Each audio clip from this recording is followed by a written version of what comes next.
Started in kindergarten. Soon as I learned to spell, I took my thoughts and I would jot them. First grade, I wrote my stories with the drawings, finished all of them. Till like Dr. Seuss, but couldn't solve a math problem. Elementary, my mind was far from elementary. Junior high, I wrote my first rhyme. Yeah, we was meant to be. Physically and mentally, I couldn't let my pencil be. Artists that could hear my heart calling, screaming, set me free. This is therapy. My adolescence was a challenge, plagued with a chemical imbalance. Music was my chalice. You're here for another weekly from Ghetto Geek TV. I'm Mac Ganem, the poet, here with my man Alias, aka Stella. My man. What's up? What's good with you, brother? Matty G. What's going on, man? Hey, another day, man. So, I wanted to know what got you into hip hop. What was the first song, first anything that you were just like, yo, this is what I need to be. You interviewed me. I thought you were just going to start. Yeah, we were just write some poems and shit. Yeah. What got me into hip hop? Yeah. My sister used to have these little mixtapes when I was real young, and she played there was a Slick Rick song on one of them, and then she bought the Great Adventures of Slick Rick. So as soon as I heard that album, I loved hip hop, but that's not what made me start writing, because at that time I'm like 6, 7, whatever. I ain't gonna age myself. Yeah. I got buck teeth. I'm running around. I got Slick Rick, I got rock and roll, but Slick Rick, that album was definitely the first thing I fell in love with. Yeah. What's your favorite song on that album? Favorite song, honestly, was the first one I heard. I think it was The Hey Young World. Oh, Hey Young World. And I liked the Teenage Love. But my song that really made me was Indian Girl, because at that time, like, explicit rap just wasn't happening. Yeah, it wasn't. Two Live Crew was just really getting it. And that song was like, you know, it was about sex and pervertedness and a gross story. And you loved it. Oh, yeah, I got guys with spears and Indian drums. It was great. I love that. But that's the one that made me be like, word. Hell yeah. You can say that. And I let my ex-girlfriend borrow it. Her mother called my house like, do you know what the filth yourself is? You're not sick. Been getting in trouble since 8 years old with hip-hop. Oh, yeah. So, man, you know, what are some of your favorite artists besides, like, Slick Rick? So Slick Rick got you into it. Growing up, like, who were some of the artists that influenced you? I really like Rakim. Mm-hmm. Rakim's remix, well, first time I heard Rakim was his Jody Watley remix with Friends. And when I heard that remix, and Friends are hard to find, so be careful. When I heard that, that's when I wanted to, like, really rap, because I was like, yo, there was just something about the power of his voice and everything. I really liked Redman a lot. Obviously Wu-Tang, Biggie. But my main dude growing up was Nas. Nas? Oh yeah, man.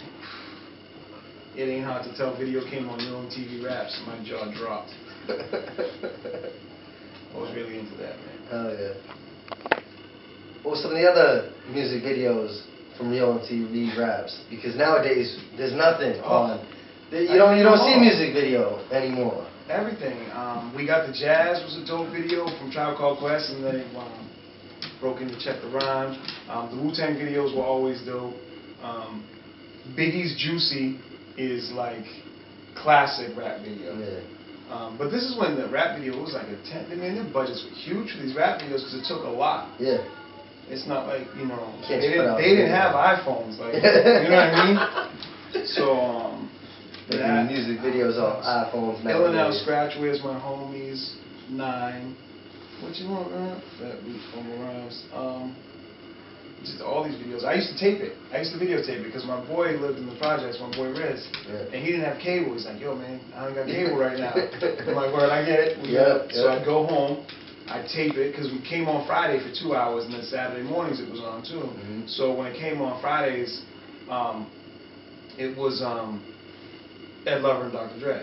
Or Dre and Ed Lover. Not Dr. Dre, sorry. Dre and Ed Lover. And then Fat Five Freddy too. So I tape them, and the next day we just sit there and watch them. Sneak out little beers in the house and watch them like we were grown. So that's some of the things that got you into rapping? Yeah. What got you into battle? That's what I want to know. Way back. Legend. Gotta say rest in peace to my man Gerald Spencer. He got me into battling because I didn't know what it was. Yeah. Like I knew like dudes went back and forth, unless the Karis and they did it on songs, but I didn't know what face-to-face battle was. So I started rapping. at this house. Mm-hmm. At my man Riz's house, Yeah. right after watching Yo MTV Rap videos, I thought I was rapping. So I'm sitting there and I'm rapping. I'm going in and this dude's sitting listening to me, and he's from Cambridge, and he's like, he got this grill on. I'm like, oh, you don't like the way I rap? All of a sudden he started battling me. And I'm like, yo, what is this? This dude want to beat me up? Like, oh, and he had a red tracker, and he said, you little cracker, I'll run you over backwards with my tracker. And I was like, oh, man. But I'm trying to come back at him, and I'm like, yo, look at your ugly clothes. You're stupid. And I sucked. Yeah. But the feeling I got when he left, I was like, I'll never feel that way again. Yeah, After that point, I used to sit around and just diss people in my head. And then I'd be like, that's never happening again. And then I started freestyling. I always freestyled, and for years my freestyle was better than my written. And I always freestyled. And then I was like, oh, I could tell jokes and people will laugh, and I could make fun of somebody and make it rhyme and word.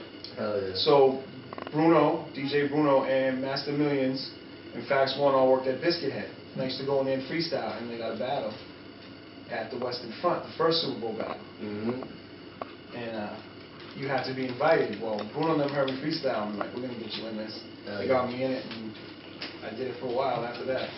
Killing it. Kept it moving.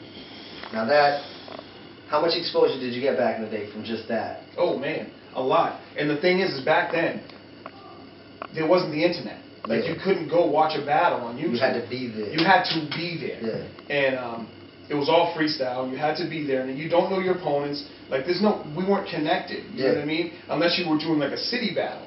Like, I knew the dudes battle in the city. I knew the Rags, the Esoteric, the Virtuoso, you know, Rip Shop. I knew those dudes. But then there's other dudes that you don't know. So, it's just, you just go and you hit it and you get in it and you go, you just go crazy. That's about it. But you didn't know, so you had to be there, and we just started getting it in, and that's where it went. Yeah. You developed a big name from that. And it's cool because the exposure I got back, my bad, I got off track. The exposure I got was like the Sprite commercials. Yeah. I did the Sprite commercials. I went to Connecticut School of Broadcasting for free because I won a battle in Rhode Island, Mike Wars. Yeah. I'd be popping up at all these little spots, and you know, I'd go to Cincinnati, Ohio to battle out there, and dudes would know me, and it was weird, but we didn't have the internet. And the funny fact is, my name is Alias, and there's another Alias from the Midwest, and everybody's always like, then you took his name, you don't even like him, and he's originally from Maine, I guess. But when I came up with Alias, I didn't know who that dude was. Yeah. I don't have the internet. Yeah, exactly. Dude, I could find somebody's mother on the internet right now. It's probably a battle rap video with her in it. But back then, you couldn't. You didn't have that. No. So do you think that, compared to now, for like MCs that are coming up, think it's easier or harder to build a name? Because back then you didn't have that, so you had to have talent. So like your talent would stick out. But nowadays, you can get out there fast. Yeah. Because of the internet and stuff like that. But it's harder for them because the caliber that's coming out now with this battle scene, I think is sick. Yeah. Like, and it's different. You know, it's a lot of writtens, but there's still dudes who freestyle. But I love the battle scene now. And at first, I never played the jaded old man. Yeah. You know what I mean? You want to battle my dog? Yeah, absolutely, right now. Sparky, beat it. Get out of here. That's Carter. MC Carter. He hears me rap more than anybody. Yeah, I believe it. So now I think it's two ways. It's easy and harder because there's so many out there, so you have to be so good. Yeah. You know what I mean? Like, that kid that couldn't get into the club or the battle now can get into your living room. So that's harder. Yeah. But it's easier for him. It's harder because you have to face that kid, but it's easier for him to get in. If you get what I'm saying? Yeah. It's a lot of pressure now. Because the level of competition is crazy. I love the dudes. I always root for the hometown dudes though. Oh, hell yeah. I don't care. You got it. They're like, yo, he's battling #1. I'm like, nah, Chilla Jones all day, son. All day. They're like, yo, I like them dudes out here. Chilla Jones is dope. I saw you interview Maroney's dope. Yeah. I love that. I love just apps. I can cuss on this thing. Yeah, say whatever you want. I absolutely love the dudes with Shithouse. Yeah. I just love them. They get it in. They just go. I love it. Like, yo, these dudes are Shithouse. Hell yeah. It's dope. I give them a lot of props. Definitely. I'm not one of those jaded old men. No. Like, in my day, we used to get tapes. I still don't understand why people call mixtapes, because I ain't seen a tape in a minute. Yeah. Exactly. I don't want to call it mix CD or mix MP3. Like, yo, mixtape. I don't understand that. I do it too, though. Yeah. So we got to put out a mixtape. Yeah. So ain't no tape involved. It's all digital. Hell yeah. Computer. That's it. You know? Computer. Download. All download. You think the digital age is hurting hip hop or music in general? Yeah, yes and no. It's hurting the business part of it because it's easy to get music. I can get whatever you want to get for free right now. Absolutely. I'm just kidding. FBI. No, but anything you want, you can get for free. Anybody can be in your living room, like I say. Rappers had to be on Yo MTV Raps and MTV to be in my living room. Yeah. Now I just can click a button. Yeah. So it's harder on the business, but I can find any music that I want to listen to. It's so dope. Yeah. You know what I mean? And I can watch. What I like to watch is the come up. So I think in that aspect of making people love you as a character, it's better. But as far as business, oh hell no, it's not better. No way. So who do you like coming up? Since you get to watch them grow from being, product A, as they get, bigger in recognition. Like a national scene. Like, who do you like? Anybody I like Kendrick Lamar. Yep. And I know everybody likes Kendrick Lamar, but I remember the old stuff. And I was hearing stuff about dudes from his crew really before I was hearing about him. Yeah. I do like Kendrick Lamar. I like A$AP Rocky. I like his boy. A$AP Ferg. The one who did Trillmatic. Yeah. That dude kill. Oh man, his whole mob. They got talent and they grimy and they gutter. They do different. They sound do different. They sound different for the area that they come from. I like Action Bronson. Yeah, he's a beast. Of course. I thought it was Ghostface the first time I ever heard him. Yeah. Well, Ghostface. My favorite rap. Ghostface is my favorite rap. When I was a kid, like I said, it was Nas. I love him. But overall now, for the last, I don't know, I'm 22, so for the last 2 years. No, I'm just kidding. For a while, I love Ghostface. Yeah. All day, and I can get anything Ghostface because you just go type in Ghostface. Yeah. Now you got it. Oh man. Hurting these people's record sales. And I watch couples therapy just to see them go in on. Yeah. Oh, it's hilarious. Yeah. But that's why I like nationally. Mm-hmm. There's a bunch of people coming up though. Yeah. But I watch other artists too, like that. The girl, Janae Aiko, or how do you say her name? She started on Saturday Night Live. She did the song with Drake and everything. I had some of her stuff like a while back. Oh yeah. So to see her now, and I'm like, yo, she got it. And I don't hate it, like, oh, she's old now. I'm like, no, she got it. Yeah. Like, she still has a dope voice. Like, that's an example of somebody who I like watching come up. Definitely. Mm-hmm. Now, what do you consider an artist selling out? I don't. Bill Withers was on a documentary, and he said, and he was talking with Cornel West and people, and he broke it down to me, and he said, product, you make a product. If you had a product, what are you supposed to do? What do you want to do? Sell out of it. Yeah. So you're calling people a sellout. So the term sellout. But I don't think in that aspect, but I wouldn't call it selling out, but when people become something that they're completely not and is completely against who they are or what type of person they are just to get money, that's a curse. Yeah. So there's a lot of people who get cursed. Well, you're not gonna be able to sustain that if you're trying to be something that you're not. Oh, you'd be surprised. Just to sell records. You'll be surprised. Yeah. Oh man, this dude's in long careers. It's not who they say they are. And if I had to say what would selling out be, that would be it. Not being true to yourself is selling out. I can't sell out. You are who you are. I rap, talk shit. Talk mad shit. Talk mad shit. Shit on everybody. Not on everybody. I think we get into poetry. Yeah. I'm gonna start a battle poetry league. I'm in. No, but I don't mean like a slam battle. I mean like freestyle poetry dissing. Oh yeah. Oh yeah. Yeah.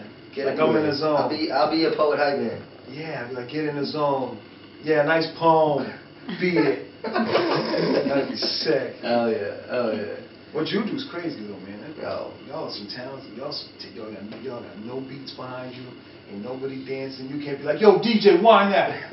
You mess up a word, everybody hears it. Yeah. At least we don't have to do that. I know. You better not. Yo, but one thing you can't do is lip sync. I can't. Everybody ain't no spoken word house on Saturday Night Live. Imagine that. I'll be the first one. You will. I'm gonna be there. I'm telling you. Don't lip sync. I might have to do it a couple times just because you said that. I'll be hype, man. I'll be like. I'll be like, what you said. Yeah. The love poet. The love poet. Yo, man, so you got the group back together? A little OVM action? Yeah, original Vibe Monsters. How did that come about? You know, 'cause you guys, well, you know, you had your... Literally came about in a hospital room. Yeah, yeah. Mark Fuqua was... Shout out Marky, man. He's sexy bastard. He was the OVM manager for the years we were together, yeah. him and Steve. Marky was really one of the people who were very close to one of the backpacks that went off at the marathon, and he lost his leg, and it was a whole physical therapy and everything. So we were at the hospital, and he's like, man, we gotta do the show. And I'm like, yeah, man, you know, he's done so much for us. I was like, yo, what if I just called the guys and we did something just to raise a little bit of money? Yeah. You know, put something out, and the proceeds will go to you. You know, because people don't realize it's a lifelong thing. And we are only, we're not even a year separated. Yeah. It'll be a year, April 15th. It's crazy. So, and my other boys, JP and Paul, you know, they lost limbs too. Bim didn't lose limbs, he was severely burned.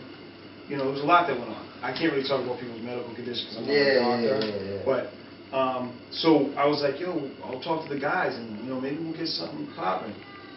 Now, Marky's my boy, and anybody knows Marky knows he's crazy. Yeah, it's good. Yeah, I love the kid. And he's like, yeah, let's do that. And every day after that, I said, yo, you talk to the guys? And I talked to the guys, and we're like, word. Yeah. That's how it happened. Make it happen. Make it happen. Make it happen. Yeah. That's how we came back together. You guys got the ball rolling. How many joints? We're like 11 deep in that. Yeah. And then I'm working on the Burner and Hooch album with Mr. DL. Yep. See that. And then doing the Sea of Green movie with him too. Which I can't wait for. Oh yeah, it's crazy. I've been waiting impatiently for it. Yeah, it's great. It's pretty sweet. Hell yeah. Yeah, man. My man. So tell me real quick, you know, what was your first experience in like the studio like? Like a horrible. Yeah. That's what it was like. I was in front of the mic, I didn't know how to breathe right. I'm like, and they're like, yo, you can stop, we can punch it in. I'm like, what, you gonna punch me? Yeah. Like, no, we can punch in. It was horrible. I was horrible. I was absolutely horrible. Terrible. Oh man, it took me like 17. I think I just finished spitting that verse now. That's how long it took me. Yeah, that long. Oh, 17 man. years later. No, that means I did it when I was 5.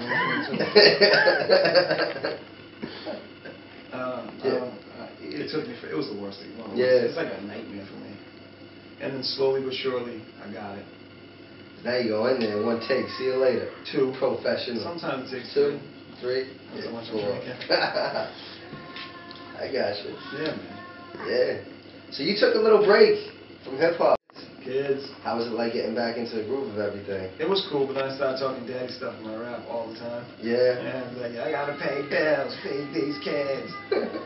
At one point, I was like, every song, at least mention my kids at least once. But that's pride thing. You love your kids. Hell yeah. You know what I mean? But, hell yeah. It was cool. My kids love it. I was taking them to the studio. They're little characters anyway. Yeah. So that's what it is. Any chance they're gonna call your number to get back into the battling scene? No. No. No. Not gonna happen. I know. I'm just busting. And it's not because I don't like it. It's just it's not me anymore. Yeah. You know. I don't. It's like a boxer when he gets old. He doesn't want to get punched. Yeah. I don't want to get punched. I don't want to get punched line. The ego doesn't want to take it. No, it's not that. I just don't want to get punched line. It's just unhealthy for me. Yeah. Lash out. No, it's just I couldn't deal with the anxiety of it. Like sitting here writing a rap about something from my anxiety. Personal. Yeah, it's real personal. Once if you throw me in there, I have no anxiety. Boom. Yeah. I'm ready. But if I have to think about it, I would Menace. figure out 1.5 ways to talk myself out of battling, brother. Yeah. Even if they offered you $40 grand. $40,000. The most recent battle, Lux vs. Holly. Lux, yeah. They got 40 apiece. You wouldn't hop in the ring for $40,000. Yeah, but the stuff I'd have to get up there to be worth 40,000 would never happen. But if somebody's like 40,000 step in the ring, I'd be like, yo, can I wear anything besides my boxes? I'm going to take my boxer shorts. You can make fun of me all day. I'll lose. Because I'll take that L because dude's like, yo, he ate you alive. And I'm like, yeah, I'm eating lobster. Lobster and shrimp. Yeah, right? Hell yeah. Hell yeah. This is how defeat tastes. Tastes good. Yeah. Tastes real good. It's humble pie. Humble pie with side caviar. Hell yeah. So who'd be a dream collab? You get one song. Any producer, rapper? Ghostface, Doug. So Ghostface? I would love to do a song with Ghostface. What about on the beat? Beat, producer. I don't know, man. There's so many good ones. Premier and Ghostface. That's craziness, right? Hell yeah. Yeah. Hey. So there's a question someone asked me. What if Ghostface gave you an awful verse? You gonna tell him? Yeah. You tell him? Yeah, I'd be like, man, listen. You know, I don't, because he's gonna be like, most of the time I think that somebody's like, oh yeah, we're good, da-da-da. I'd be like, yo, man, I paid you some money, man. We getting paid for this. No sibba-dooba-doo-boo-boo. Nah, man, we gotta go in. Yeah. And most artists, I think, would not want to look bad. Yeah.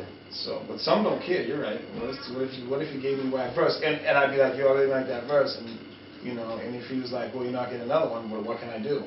Stuck. Yeah, stuck. But I'd still be like, I don't know. At least you tell them, because some people wouldn't have the balls to tell their favorites. I wasn't feeling that verse. Yeah. So at least you told them. I mean, you can't force them, but yeah, people don't have the balls to tell each other their verses. Exactly. Like that. Students be like, hide. All right. When somebody puts you on something, you do the best. I want to outshine whoever I'm on. Yeah. Personally. That in-house web series, man. John, I was like, yo, next take. Like, I was like, yo, I have to have it right. Yeah. And it's cool. And there's verses that you know you knocked out of the park, and there's verses you know are dope, and there's verses you know you're like, I could have came better, but as long as when you sat down to do it, you gave your best. Yeah. And when you spit it, you gave your best. That's what you want. But if somebody comes in and like, oh, he's just paying me for a verse, look at this little scrub, and he's like, bleh, and it sounds like pots, pants, throw up. Kids screaming while I'm hungover like that. You know what I mean? Nah, I don't like that. My kids don't scream while I'm hungover. No, they know better. I don't get hungover. At 22 years old, I shouldn't be getting hangovers. Yeah, 22, you bounce right back. I'm just kidding. That's my Macklemore, y'all. So tell me what you Macklemore, young. Yo, what do you got going on? You're doing a lot. I know you spoke briefly about it, but you got a radio show. Oh, Cookies and Milk Crates every Thursday. Cookies and Milk Crates every Thursday. 7 to 9 p.m. etinradio.org. Sonny Black and myself. Now music. Now doing whatever we want. Talking as much crap as we want. We bring people in, and they're guests for the 2 hours. We don't call them guests. They chilling. They're chilling for 2 hours. I kicked it for 2 hours. And you got to get the jokes and be part of the show. So it's a good vibe, man. And I get to play anything I want. So I'll play anything from Curtis Mayfield to 2 Chainz, because Sonny Black loves 2 Chainz. Yeah. Wow. He's terrible. I ain't saying that. I don't know. He's making his money, man. And what's up with that Sea Green? Oh, man, Sea Green, we're wrapping it up in the next couple weeks.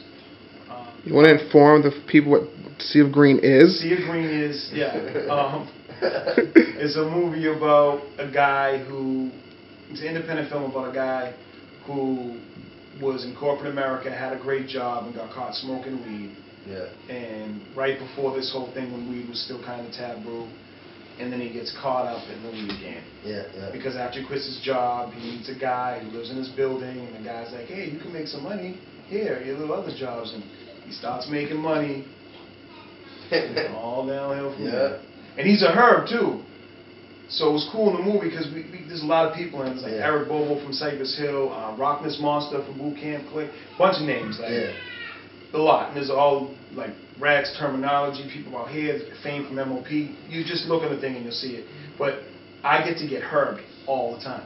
Yeah. Oh yeah, I'm a herb. So every scene we set up, I'm like, all right, I'm a bitch. Yeah. This dude's gonna bitch me. And it gets kind of funny, man. Oh yeah. And it gets funny getting bitched all the time. Because I want to talk shit back, but you can't do it. Can't do it. It's great. The script doesn't call for it. How is it acting compared to, I know you're an entertainer. I like it. I think it's fun. It's something I would love to do for the rest of my life. Yeah. Because it's really fun to like get into a role and, it's exciting to see, and when you see the editing and a lot of the scenes were improv, so I didn't have to go. I had scripts, but he would let me go improv. Yeah. And it was like that. You fast and you go and you make people laugh or you make people feel the way you feel. But it was cool, man. And we went out to Northern California. Shout out to all the guys out there. You know, Swears God, Thick Name, everybody. Yeah, there's so many names I can't. Yeah. You know what I mean? But my man Big Ray. We had a good time out there. That was awesome. Went in the hills. Different world out there, player. I believe it. But I loved it. Yeah. And now you and DL got a project coming out? Yeah, AI, the Art Institute, or Audio Institute, I don't know what it is, it's the AI school over in Brookline. They wanted to do an album. Pete Pelican, we know him, he teaches over there, and asked us, and now we're doing Burner and Hooch. Burner and Hooch. With a whole lot of guest appearances on it. Yeah. Burner and Hooch, he's a smoker, I'm a drinker. And OVM, I mean, you got so much work coming out. OVM album, we just wrapped up a couple shows. The one in New York, one in Providence with AG. Now we're just getting the single ready, going back in, recording. We only have one more session, I think, to record joints, and then after that, it's all the mix and mastering, and it'll be here. Just got off the phone one day, like, yo, we need to push something during the good weather. Yeah, we gotta have a project for the good weather. Hell yeah. So definitely, that's what we're doing. That's good, man. Yeah. Well, you know, like we close out every Ghetto Geek TV weekly. You mind kicking a little freestyle for us? Freestyle is 16. Freestyle, I don't know. I'm not gonna count bars when I freestyle. Yo, just go. Alright. Yo, Mr. Mischief, never gave a shit with. Started rapping at a young age, they're like, who the fuck is this kid? If I spit quick, they might have missed it. So I fucking slowed down and spot a dart at they biscuit. Stuttered a minute, my mouth was kind of dry. I drank too much whiskey and I still don't know why. I quit drinking today and I'll quit tomorrow, and the next day after that I'll probably buy another bottle. Matt Ganem, I ain't trying to spike man, but I need a job, I should be your poet hype man. Cause we can do some shit. I'm just saying. I'm not playing. I'll be relaying. I'll go to Lizard Lounge and nothing but my drawers, sit on the mic and spit a couple bars. Have some people be like, yo, what the hell is he doing? This ain't poetry, the whole scene will be ruined. I'm like, nah, chill, I'm just doing my thing. So if you really want to, then I might start to sing. No, I won't, because I'll probably break the windows. I get them open like Coco's nose of 6 bimbos, and I don't even care. I wouldn't fight Kimbo, but I'll battle his ass for 40 grand, motherfucker. Was that 16? Yeah, I don't know. That was great. Little stutter at the beginning happened because my mouth's dry. I got introduced to this dude named Fireball. He's like this tall. And like he hangs out in the glass, and then we hang out together. And the next morning, it's rough. Oh my God! It's like I knew he was there. Like waking up next to him, you're like, was that you last night? Oh damn. So if I want to go drinking with you, where can I find you? Oh Jesus! At the liquor store. Cause I like going to the liquor store, cause it's better. I get more for my dollar. But nah, last night we were at the Middle East. Last time before that, like Cambridge spots. Now how would I get in touch with you? Is what I meant. How can I get in touch with you? I thought you just wanted to go drink with me. Well, I do, but I gotta get in touch with you. Send music if you want to play on the show to scottrstella@gmail.com. And you can find me usually like 6 o'clock after I get out of work. There's the liquor store there too. Roll up, hand me a CD, I'll play it. My man. Like that. Yo. It's always good, always a pleasure. Always. Mr. Jones and Philip Wallace, a.k.a. Moneybags, because that's what you're going to walk away from me with. Ill-Mannered Films presents. Good job laying that account today. Thank you. I do my thing. I get money. I like your hustle, Waters. A story inspired by true events.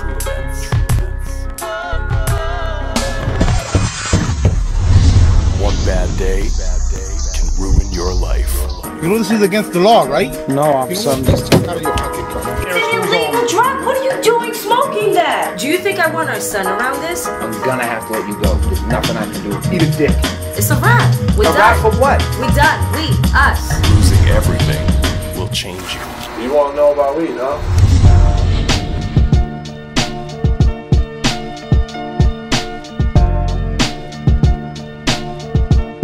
If they come in quick and leave, those are the ones buying drugs. Just give me my fine so I can get out of here. Do you think the Federal Bureau of Investigation is undercover? They asked me, you know, what you was up to.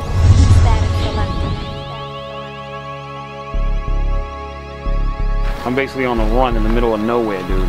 Exactly. We're gonna grow weed? Dude, I can't even grow hair. Strange people just give you information where you live.